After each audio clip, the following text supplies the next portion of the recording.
Le 3 décembre dernier, David Ben-Gourion, mort la veille, était inhumé au kibboutz de Sde-Boker, où le fondateur de l'État d'Israël s'était retiré après son départ définitif de la vie publique il y a tout juste 10 ans. Dans un entretien avec Nadine Libert-Puissesso, sa dernière interview, il raconte comment et pourquoi il est devenu sioniste. Le témoignage de celui qui concrétisa le rêve sioniste né au congrès de Bâle en 1897.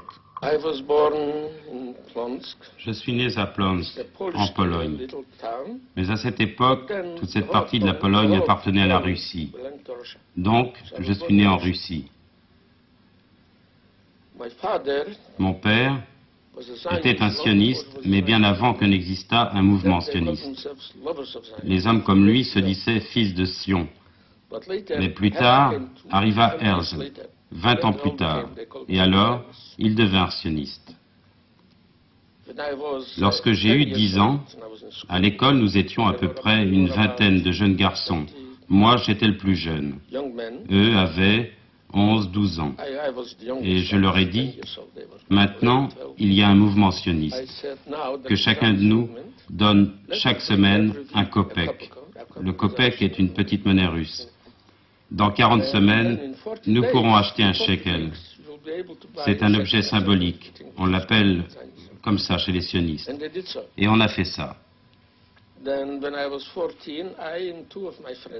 Lorsque j'ai eu 14 ans, deux de mes amis, un avait 5 ans de plus que moi, l'autre seulement 6 mois de plus, nous avons tous trois organisé un mouvement de jeunesse afin de ne parler qu'hébreu. Et on a commencé à parler hébreu. Mais nos pères ont refusé de parler hébreu. Nos mères n'étaient pas au courant, mais les pères l'étaient. Ils ont dit non, mais nous les avons obligés à parler hébreu. Et puis, lorsque je fus un peu plus vieux, je partis pour Israël. Et alors, qu'est-ce que c'est que votre question? Quelle était la raison principale pour laquelle vous avez décidé de venir en Israël? Étiez-vous au courant de cette école agricole?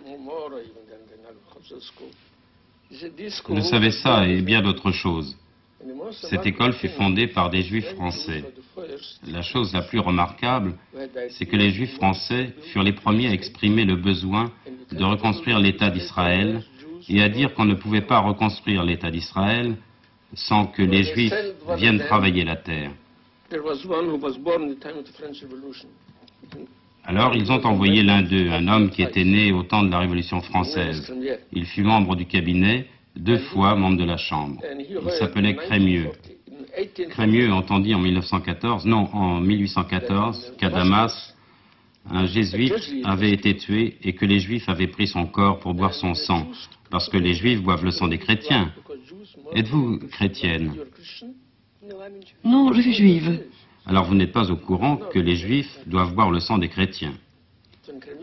Lorsque Crémieux rentra en France, il se rendit compte que tous les membres du gouvernement, même le Premier ministre, croyaient ce qu'il avait entendu. Alors il s'est dit, « Mon Dieu, la France a été le premier pays à accorder aux Juifs les mêmes droits qu'à tous les citoyens.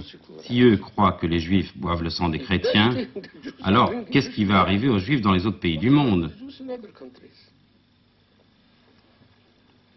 Sa réflexion fut longue, et il arriva à la conclusion, nous devons ramener les Juifs à la terre.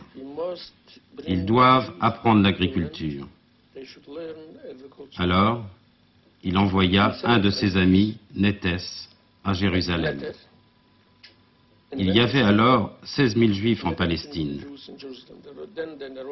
Il y eut une rencontre avec eux. Il leur expliqua pourquoi il était nécessaire qu'ils travaillent la terre, et alors, dit-il, nous reconstruirons le pays. Les Juifs s'écrièrent non, nous devons attendre l'arrivée du Messie. Vous savez ce que ça veut dire, Messie? Pourtant, une minorité accepta d'aller travailler la terre si une possibilité leur en était donnée. Alors le sultan leur accorda quelques hectares près de Jaffa afin d'y construire une école agricole. Mais il leur accorda seulement pour 99 ans, et cette concession s'est terminée il y a 2 ans. Alors, on a construit l'école. Vous connaissez le nom de l'école? Mikva Israël. Au début, on n'était pas d'accord sur le nom. Les Juifs n'aiment pas Mikva. Mais on leur a dit, non, vous ne connaissez pas le vrai sens du mot Mikva. En hébreu, Mikva Israël a une double signification. Mikva veut dire le rassemblement des Juifs, parce que dans le premier chapitre de la Torah, Dieu a dit « Réunissons toutes les eaux ». Cela, c'est Mikva. Vous comprenez, cela veut dire rassembler tous les Juifs ensemble. Et le deuxième sens, c'est l'espoir des Juifs. Alors ils furent d'accord, et ils acceptèrent ce nom de Mikva Israël. Et ce fut le véritable début de l'État d'Israël, non pas en 1948, mais 1870. Comme je vous l'ai dit, le judaïsme est une religion plurimillénaire. Elle remonte aux patriarches Abraham, Isaac et Jacob. Le sionisme est à peine centenaire, créé par Theodor Herzl et ses amis, des gens totalement athées, des gens qui étaient totalement étrangers à la religion, qui détestaient la religion.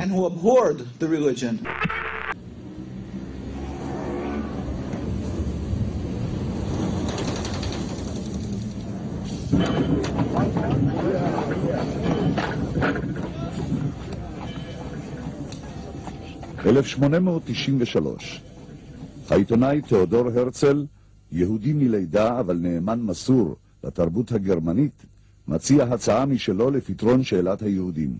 הוא יזמין את האפיפיור בשם אחוות הגזעים להטביל לנצרות את כל יהודי אוסטריה בטקס מיוחד שיערך בכנסיית סן סטפן שבווינה.